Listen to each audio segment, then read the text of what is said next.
All right, this is number 82C and D. So in 82C, it says if 55.8 milliliters BaCl2 solution is needed to precipitate all the sulfate ions in Na2SO4, what is the molarity of the BaCl2 solution?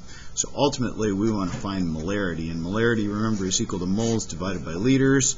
If you look closely in there, they tell you the liters already. It happens to be in milliliters, but our big goal here is to find the moles of BaCl2 in the solution, because then we can divide it by the liters to get the molarity. Here's the steps to a solution stoichiometry problem. Step number 1, we have to write the balanced chemical equation, and so we'll have to take our BaCl2 and then we're going to react it with the Na2SO4, arrow that, swap the cation ions, and we get the Ba together with the SO4, bariums plus 2, sulfates minus 2, so that equation formula is written correctly. And then we get the Na together with the Cl, so the Na goes together with the Cl, sodium's plus 1, chlorine's minus 1. Put a 2 right there for the NaCl, and I think it's a balanced chemical equation. Step number 2, convert to moles. So if you look carefully at both of these things, we're not given enough information with the milliliters of BaCl2, but we are given a number of grams of Na2SO4. And if I move it 3 to the left, 1, 2, 3, I have 0.752 grams of Na2SO4 solid. And I can convert that to moles, because I can go from grams to moles. So from grams to moles right here. So 1 mole on the top, molar mass on the bottom. So grams in a position where it's going to cancel of Na2SO4. Moles of Na2SO4 is my new set of units. And let's add that up on the periodic table. Sodium is 23 plus 23, because there's 2 of them. Sulfur is 32. If you look on your periodic table, you can see the 32 right up here, plus 4 oxygens. So 16 times 4, I think that's 64, and that's 142. So 142 grams in 1 mole. Let's just make sure so then everybody knows that I did 16 times 4 right. It's 64, so that's where that number comes from. Okay.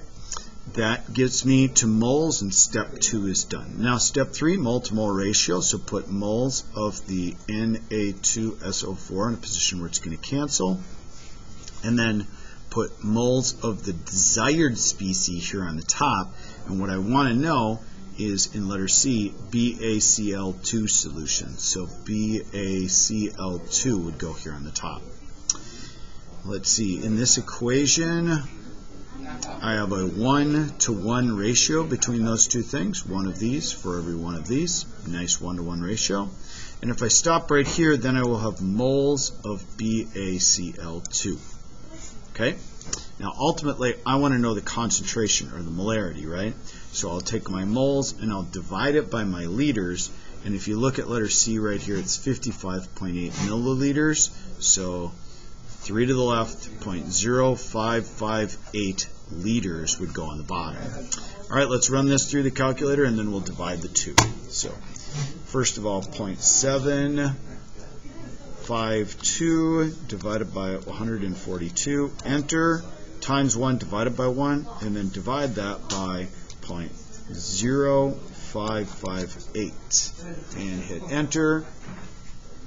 And that gives me my molarity of 0.0949, capital M for the unit's molarity. Letter D. We're given an amount of HCl needed to neutralize a solution of calcium hydroxide. How many grams of calcium hydroxide must be in the solution? Step number 1, write the balanced chemical equation, calcium hydroxide, and then that's going to react with HCl. Swap the cations. Ca goes with Cl. There's going to be 2 of the Cl's right here because calcium, of course, is plus 2. Chlorine's minus 1. And then I end up with the H together with the OH, so I get some HOH over here on the right-hand side. I'm going to need a 2 here for the Cl's and a 2 here for the H's, because I have 4 H's over here and 2 O's. Balanced equation done. Step number 2, convert to moles. So I'm given a milliliters and a concentration of hydrochloric acid. If I have a volume and a molarity, I can find moles. So my moles would be equal to my 0.208 molar solution times my liters, 1, 2, 3 to the left, so 0.0427 liters. Multiply those together, and those give me my moles of HCl. Multiply sign, put a line, and I can do the mole to mole ratio, so put moles of HCl in a position where it's going to cancel, because remember, multiplying these two together gives me moles, and then moles will cancel with moles. And then put the moles of my desired unit on the top, and the thing that I want to know if I reread the question is the CaOH2. CaCl2. CaOH2. OH2 right here. I made a mistake and put Cl2 right here. It should be OH2. My bad. CaOH2. Oh, it becomes CaCl2 here. I do have it correct. CaCl2. But the thing I want to know is this right here, CaOH2. Let me rewrite this a little bit bigger. CaOH2, because that's the thing that I desire to know. So I put that moles on the top right here. All right.